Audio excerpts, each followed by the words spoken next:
I beat John McCain by 6, 7 points, and she doesn't. The year is 2008, and voters are on the verge of possibly electing Barack Obama as America's first black president. And a black astronaut is currently on board the space shuttle orbiting the Earth. Now, these are examples of a new dawn in American history. But life in America wasn't always colorblind.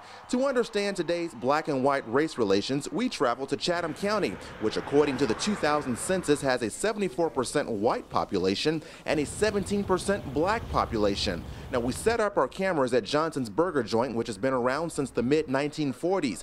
Back then, segregation kept blacks and whites away from each other. Also, back then, you didn't see many blacks go in and out of the doors of Johnson's restaurant the way you do today. For 50-year-old Norma Boone, this is only her second time coming here. Boone says when she was growing up, there was an understanding among blacks that they were not welcomed here. Because a lot of it is what we were told, and we're basing things on what we were told. And what were you told? Well, just knowing that, you know, you don't interact with the other races. That you know, you do what you need to do for yourself. You know, those kinds of things. 73-year-old Charles House says when he was a kid, segregation was a normal way of life in Chatham County, and sometimes the pressures of segregation led to fights between blacks and whites. The only time I recall any real hard interaction, hard, you might call head-on type stuff, was usually after a football game.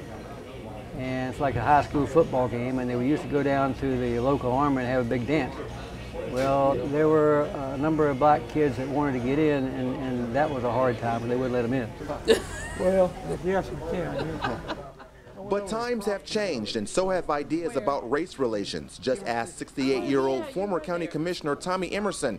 Here is a man who has seen race relations between blacks and whites go from something that was not condoned by many whites when he was a kid to something that is now considered a norm in today's society. It's a different world today than then. And of course... Explain, how is it a different world now? Well, people are better educated.